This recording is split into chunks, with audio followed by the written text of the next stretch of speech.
Hello there and welcome to Step It Up. I am Helene. And I'm Penelope. Where we are empowering the overweight to overcome. Yeah. Because we have. Yeah. Yeah. And we're still working on it like every day. True. Every day. Yeah.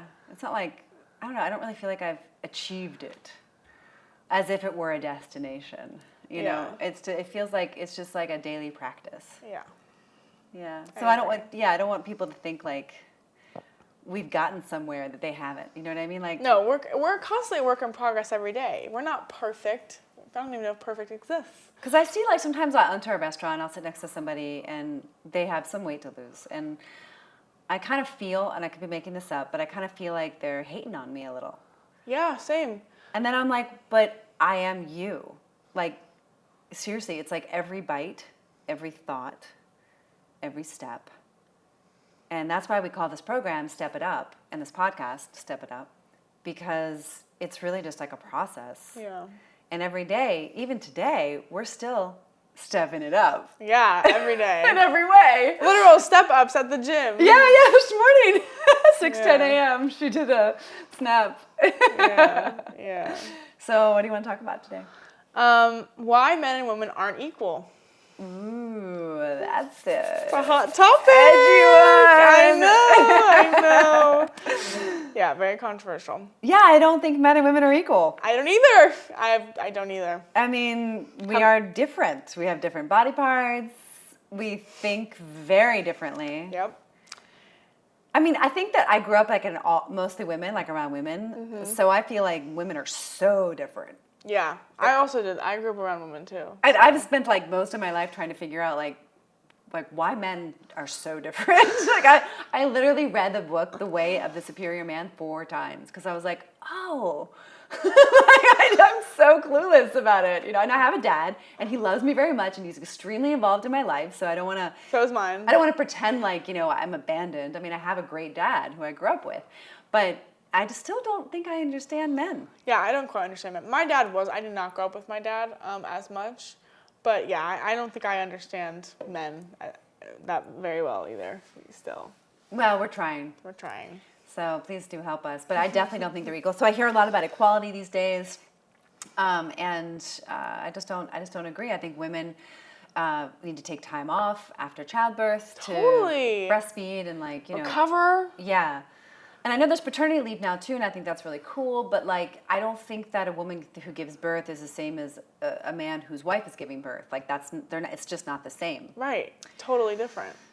I don't know. Like we could go on and on and on and on about. Well, this. First, one thing I'll add to that is like, technically, in my opinion, the man should provide and the woman should be able to stay at home with the child so that she can take care of the child and raise the child. Because if both parents are at work 24/7 all the time, and then you have a nanny raising your kid, that's not right to me. But what choice do most parents have, though? I mean... Well, that's what I mean. They don't have a kid if you can't afford to be there with them and raise them. That's what my opinion, at least. Because you having the time to raise me was a big deal. It was a big deal for me, too. And I definitely stepped over a lot of job opportunities so that I could have that freedom to be there and raise you. It was a high priority for me. And I see it's also a high priority for you. Totally. Like, I will not be having a nanny run my children's life. I will not be having a nanny take care of my children. Like, I will be the one Well, I home. hope sometimes.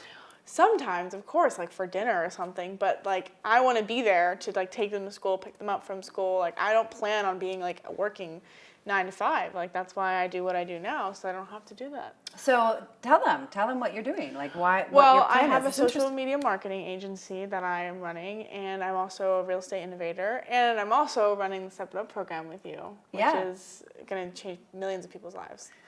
And so you're doing that because you want to be able to raise your kids, you said. Yeah, I want to be able to raise my kids. I want to be able to be there for every moment that they have from 0 to 18. I want to be there. I want to be a huge influence in their lives. I want them to be homeschooled. I want to show them what true love looks like, what a happy mother and father look like, and a real love relationship, because they deserve that, and I deserve that. I love that. And that's the way it was meant to be. It was meant to have a mother and father in the home raising children. That's how it was meant to be. That's why a man and woman were created, and that's one of the reasons in my belief. So I see two things. Can I ask you a question? Sure. I'm going to call you out a little bit.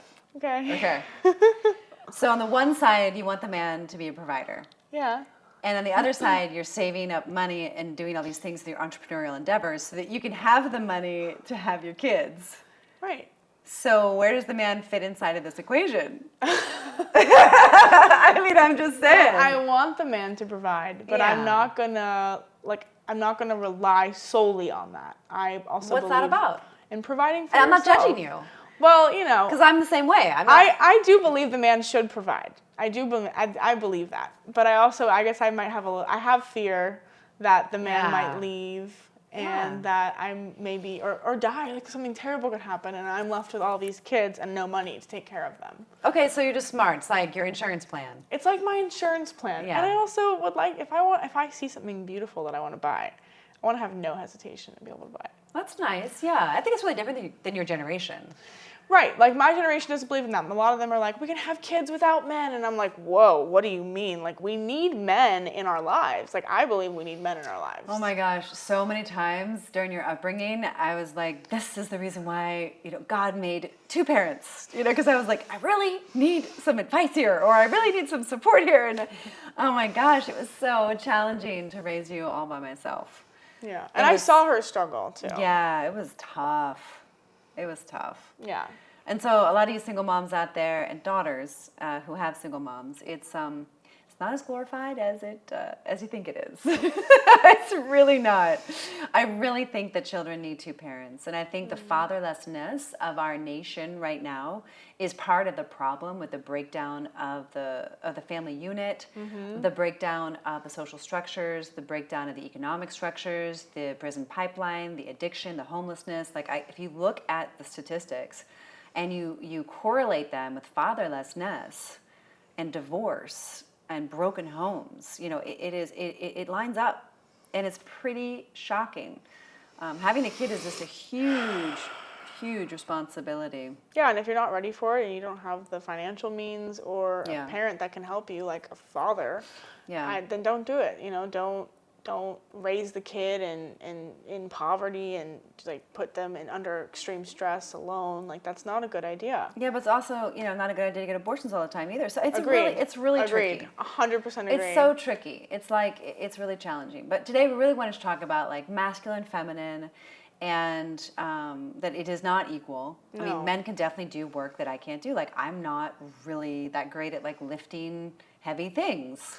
Yeah, and I'm not building the shelf. Like, I'm not going to build the shelf. You can build the shelf. I mean, I do kind of want to learn how to build the shelf, but I'm not that interested in it. Some women are way more technically inclined. Like, men usually have more technical brains, but there are a lot of women who are also very technically inclined. Yeah, but, like, the man should take the trash out.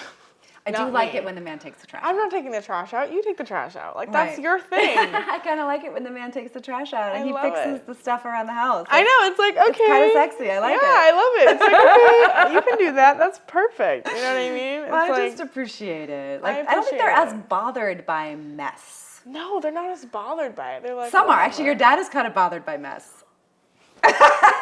Sorry. If you're watching, you know that you are, so just admit it. Oh my gosh. It's out in the world now. He might ask for a re-edit on that one. And I'm too bad. I'm not editing it. I'm the editor, by the way. For now. And I just think it's funny because women also have their roles, right? Like I feel like women are the ones that should be cooking. We're really naturally, I think we're probably better at that. I love to cook. She loves cooking. I do. I just love it. Yeah, you love it so much. And I'm learning from you. Like, I'm learning from you. You're killing it. She's amazing. Thank you. I'm becoming like an Indian chef, like Indian style cooking, like really well. I know. We use a lot of Indian herbs and spices, but it's not really Indian. Right. That's so interesting because they're so healing. Like nutmeg, cloves, mace, garam cinnamon, masala, cardamom, garam masala. Yeah, a combination of things. Turmeric, ginger, garlic. I mean, so good. We could write books about each one of those herbs. The healing benefits, so we tend to want to eat a lot of those all the time, so we put them in everything, and stuff is just like, oh, is it French? But it tastes kind of Indian. Yeah. Oh, and another thing that women are really good at is being like really nurturing and caring. Yeah. And men are very protective. Well, not all men, but some. I think there's just innate protective mechanism in men and nurturing mechanism in women. Yeah, for sure. Totally. I feel like that's needed. Like, you need that balance in your life, I feel. Yeah, I would be very uncomfortable trying to protect. Although, if someone I loved was in harm and there wasn't a man to protect, I probably would become like a hero. Of course, of Yeah. course, of course. But I do think that's another reason we have men in our lives. Yeah, and I think, all right, can we just like talk for real right now? Yeah. There is some confusion going on in society. And my mother and my grandmother, like, just so everyone knows, if you're young and you're listening, it was taboo for them to work. Like, they were expected to be at home and stay with the kids. Like, that is just 1 to 2 generations ago. That's not that long ago. And I'm using this such strong tone and language intentionally because this is the first generation, my generation, that's been like, okay, I'm the CEO of my household, my marriage, my kids, the school, my company. That's 5 full-time jobs. And what I'm seeing on my end is burnout, health disasters, divorce, all kinds of like really real rundown that is catastrophic. And as we talked about earlier, is that like the fabric of the family structure is breaking down as a result of this confusion. I am not saying that women shouldn't have careers. Clearly, I have a career, you have a career, my sister has a career, like all for it. Education, career, like get it. Yeah. Like go get it and be great. But you can be feminine inside of that. Totally. And that's also like where the magic comes in. Because when we get to like really own our greatness and shine and find that balance where we can also let other people in to support us, which is required in order to like maintain that level of performance. Yeah. It's really a time for us to own and start to get reoriented around like what we're innately by nature meant to do, you know, and also, you know, include the capacity to do all those other things too. Yeah. But I feel like women, we can do it all, but at a cost. Yeah. And so I think now in your generation, it's time to like get that reorientation back on track. And should I be worried? Like, where are women in your generation? Like, what are they? Women in my generation don't want to be women, and that's part of the issue. They want to be what? They want to be them. They want to be theys. They want to be it. They want to be a cat. They want to be a dog. They want to be a camera. Oh, identify you don't even as know. fill in the blank. Okay. So, preface: be who you are, but be real, because men and women were created for a reason. Biologically, there are men and women, in my belief, in my understanding of physiology. That's just my understanding. And this whole confusion around like being this or being that or trying to be this or trying to be that is just it doesn't make any sense. It's not real, and it's not how God created humans. That's not why God created humans. God created humans to procreate eventually. That's why there's a man, and that's why there's a woman. And that's why I think they're very important. And in my generation, if we have a bunch of thems, how are we going to procreate? How are we going to create and change the world and make the world a better place if we can't even create? That's the issue for me. And the gender roles are totally changed now. Like, it doesn't matter if you're a man or woman. Men are doing the dishes and cooking now and staying home while the mom works. And it's like, what? Whoa. That's not how it was created to be. That's not why men and women were created. Yeah. The woman should be at home and be the mother of her child. She's the one who can breastfeed the child, not the father. The baby needs the mom. The baby needs the mom, the nurturing love from the mom. And the father needs to be the one at work because he can do long hours. He can work that hard. He can protect the house. Like, it's just, those are just the innate natures of these humans. And when you try to switch them and change them and surgically remove them, it's like, whoa. That's not how humans were created. You're probably going to get a lot of pushback on what you just said because it's not trending. But I'm not supposed to be trending. That's not why I'm on this planet. I wasn't on the planet to be this trendy girl. Yeah, no, I totally agree with you. I think what you're saying is truthful. I think it's not part of what groupthink is right now, but that's okay. I'm proud of you for not being a part of groupthink. And, you know, there is a reality to what you're born with, like what genitalia you're born with. And something that I think about a lot, because I have clients that come to me who have done a gender change, and I have only seen regret. I haven't seen people who are really excited about it. And that doesn't mean that they want to change their gender back per se, but it means that the hormones they've been taking and the surgeries they've gotten have complicated their health in such a way that is irreversible. And that makes my heart really sad, especially when we're pushing this agenda on children. Because it just takes time to develop and experiment, and decide and find out who you are and what you're attracted to and what you like and what you dislike. And it just takes its own time. And when we start introducing hormones at a young age, it can really confuse your mind. So it's really important, I think, to wait long enough before you make decisions about, changing your gender in a more, formal way or a more. It doesn't work. I mean, of course, you can get the surgery, a double mastectomy or something, but like long term, it doesn't.